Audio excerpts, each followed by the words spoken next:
Hi, good morning. Today also we are continuing our section 9.3, the closed graph theorem. Just to recall what we have discussed in our previous classes. We have defined gamma of A. What is our gamma of A? Gamma of A is set of all xax such that x belongs to domain of A, and this is a subset of x cross y. Okay, A is a linear map from x to y, and this is called graph of A, and we say A is closed if gamma of A is a closed set in x cross y. Okay, and we have discussed some results. Gamma of A, okay, and that is A is closed if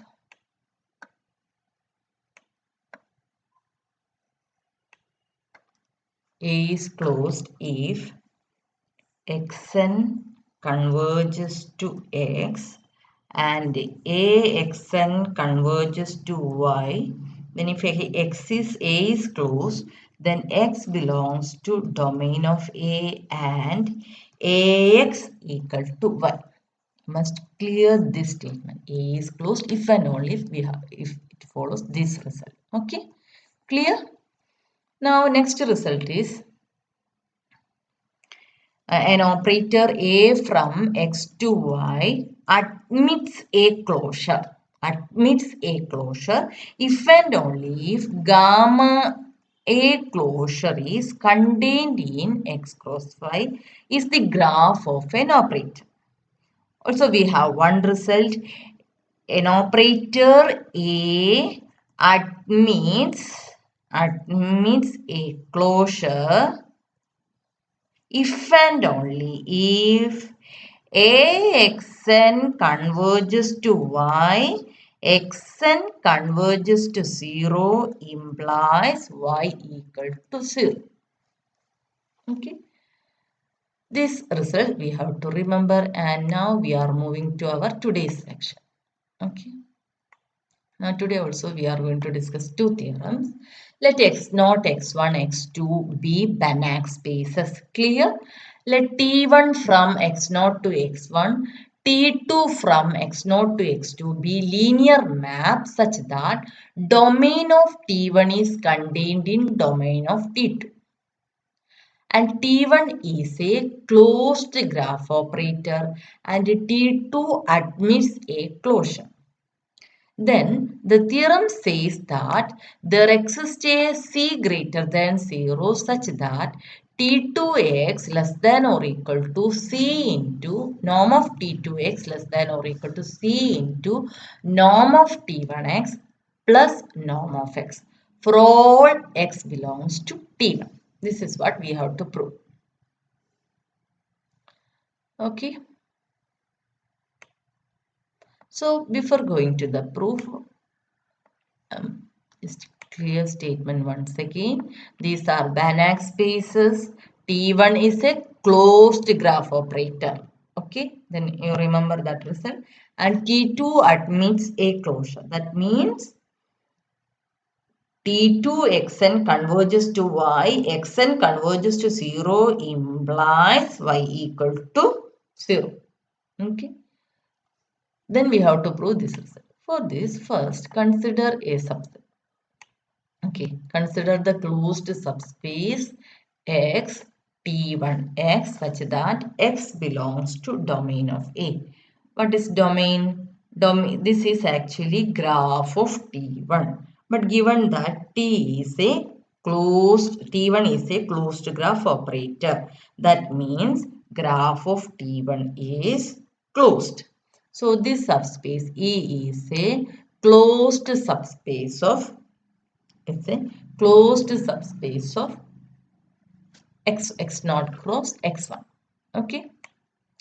Now here we are defining an operator.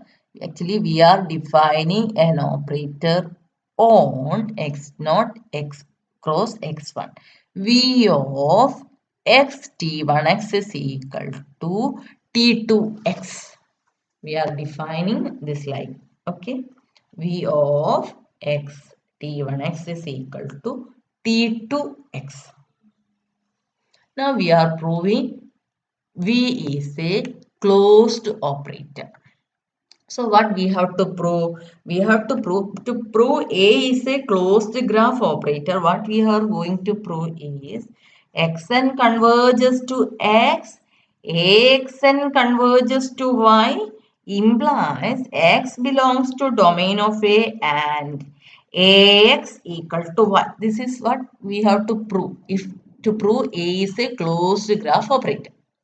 But here we have to prove V is a closed graph operator. Okay, so where we define V, we have defined V on x0 cross x1. So the elements are ordered pairs. So here we are assuming sequence xn t1 xn converges to xy. Okay, for this here, for this xn converges to x, we are assuming xn t1 xn converges to xy.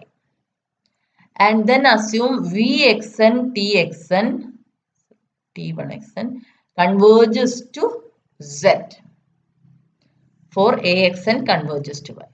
To prove V is a closed graph operator, what we have to prove? We have to prove xy is in domain of V, and what the next one is we have to prove V of xy equal to z. This is what we have to prove. Okay. Now, V of xn, by definition, V of xn t1 xn is equal to t2 xn. This is the this is the domain of V. The elements of domain of V are of the form ordered pair x t1x, and here V of x t1 is defined as t2. So V of xn t1 xn means t2 xn converges to z. So these conditions implies actually xn t1 xn converges to xy and t2 xn converges to z, and we have to prove vxy is equal to z. Hope it is clear. Okay. Since xn t1 xn converges to xy, we have xn converges to x and t1 xn converges to y. We have discussed this in our last class. Okay. Hope it is clear. Because we have norm of xn minus x is less than or equal to norm of xn minus x plus norm of t1 xn minus y, and this is equal to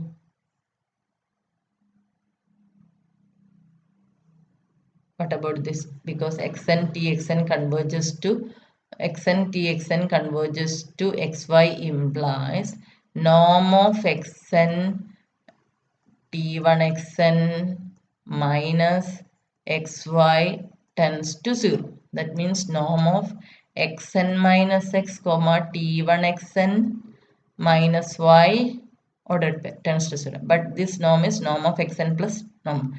This tends to 0 means this tends to 0. Therefore, xn converges to x. Similarly, we can prove t1 xn converges to y. We have already discussed in our last class. Okay. Now, since t1 is close, t1 xn converges to y, xn converges to x implies what we get? X belongs to domain of t1 and t1x equal to y. Clear? By the definition of closed graph operator. Now, since t2xn converges to z, what we have? T2 of xn minus x converges to T2xn converges to z and T2x. This converges to z minus T2x. Now, T2 of xn minus x converges to z minus T2x, and the xn minus x converges to 0 because xn converges to x implies xn minus x converges to 0. And this is of the form T2 of xn converges to some y and the xn converges to 0 implies y equal to 0. But here for y we have z minus t2x. As t2 is a t2 admits its closure, we have this result. Y must be equal to 0. So in this case, what we get? Z minus t2x equal to 0. Thus we get t2x equal to z. Therefore, v of x t1x is equal to z. But t1x is, what is t1x? T1x is y is equal to t1x. Y equal to t1x. So what we get? V of x y equal to z. Okay, that means y, this is in our domain. This xy is in domain of v, and v of xy is equal to z. This implies v is a closed graph operator. Now what about domain of v? Domain of v equal to e. Okay, now by closed graph theorem. What is closed graph theorem? A from x to y is a closed graph operator. Domain of A equal to x implies A is continuous. Here domain of V is equal to E. Okay, so we get V is continuous. So as V is continuous, by our definition of continuity, there exists some function. The A is continuous means norm of Ax less than, there exists C such that norm of x. In a similar manner, norm of V of x t1x is less than or equal to C into norm of x t1x. But this norm is same as norm of x plus norm of t1x. Therefore, but V of x t1x is norm of t2x. Therefore, we get norm of T2x is less than or equal to C into norm of x plus norm of T1x. Hope it is clear. So, as an example, we are considering for any x belongs to C2, 0, 1, for any twice continuously differentiable function x belongs to C2, 0, 1 on 0, 1, we have norm of x dash is less than or equal to m into norm of x double dash plus norm of x. We have to prove this.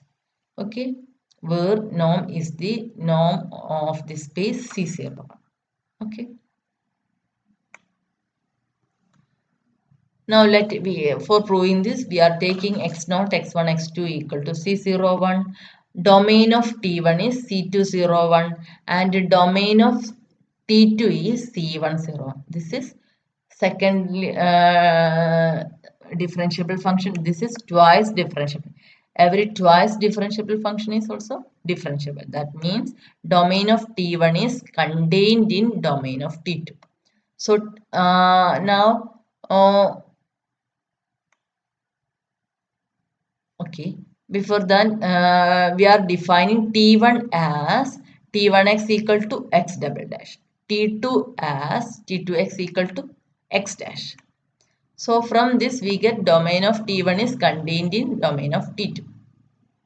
Now T1 is a clearly, what about T1? T1 is twice differentiable function and we have already proved derivative is a closed graph operator. Okay, so as I think that is our first example. Okay, closed graph operator. Also T2 is a closed graph operator. T2 is also closed graph operator. Also as it is a closed graph operator, this admits a closure. Therefore, by above theorem, there exists a constant m such that norm of x double dash less than or equal to m into norm of x double dash plus norm of x. Now here norm of x dash less than or equal to m into norm of x double dash plus norm of x. Okay. Now moving to our next theorem. Let E1 and E2 be closed subspaces of a Banach space X with E1 intersection E2 equal to Z0 and E1 plus E2 equal to X. That means X is a direct sum of E1 and E2. Then the projection P from X to E1 parallel to E2. That means kernel P equal to E2. Kernel P equal to E2 is a bounded operator. In other words, there exists a C greater than 0 such that C into norm of x1 plus x2 greater than or equal to maximum of norm of x1, norm of x2 for x1 belongs to E1 and x2 belongs to E2. This is what we have to prove. Okay. So actually what we have to prove is projection is a bounded operator. Okay. Projection P from x to E1. Okay. Now for this what we have to prove? We first consider a sequence xn.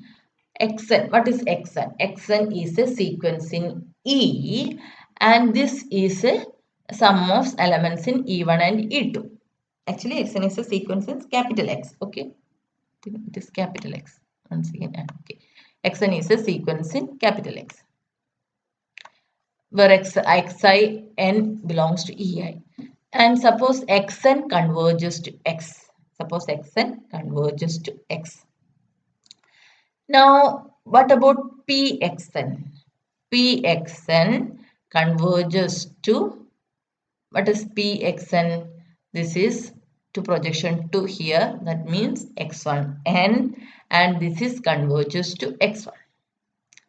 Now, we are going to prove, assume that this is equal to this one and pxn equal to x1n and converges to x1. Okay, we are assuming this condition and now we are proving x2n is convergent. Okay. Now what is x2n? For this proving this, we are proving x2n is a Cauchy sequence. So norm of x2n minus x2m is equal to norm of x2n adding x1n, x1m and subtracting x1n. Okay, x1n. Here we added x1n and subtracted x1n. Here we added x1m and subtracted x1. Okay. And this is equal to, this is actually x1, x2 plus x1n. And this is same as xn minus. Here we have x2m plus x1m. That means xm plus x1m minus x1n. And this is less than or equal to norm of x1 xn minus xm plus norm of x1m minus x1n. This is a Cauchy sequence because we are assuming this sequence converges to x. Therefore, this sequence is Cauchy. Also, x1n converges to x1. This sequence is also Cauchy. Therefore, this term tends to 0. This implies x2n is a Cauchy sequence, but x is a complete space. Therefore, x2n is convergent. So, our claim is proved and assume that x2n converges to x2. And claim x is equal to x1 plus x2. Now we are going to prove this. X is equal to x1 plus x2. Now xn minus x1 plus x2 equal to x1n plus, for xn we are replacing x1n plus x2n minus x1 minus x2 and this is less than or equal to x1n minus x1. Okay, and this tends to 0 as n tends to infinity. This implies xn converges to x1 plus x2. But we already have xn converges to x. From 1 and 2 we get x equal to x1 plus x2. So our claim is proved. Since E1 and E2 are closed subspaces, what we get is x1 belongs to E1 and the x2 belongs to E2. Therefore, Px equal to what we get? Px equal to, we get Px equal to x1. Okay, so what we have proved, we have assumed that there exists a sequence xn. We assume that there exists a sequence xn converges to x and pxn converges to some y, and that y is here, that y is x1. Okay, pxn converges to y. Now what we have to prove? To prove, here we are actually going to prove p is closed. So to prove p is closed, what we have to prove? We have to prove this x is in the domain of p and px equal to x1. Okay, so this is what we have to prove. What we get is here clearly we get x is equal to x1 plus x2. Okay, therefore x is in the domain. What is domain? Domain is x itself. Domain is x itself. Okay, so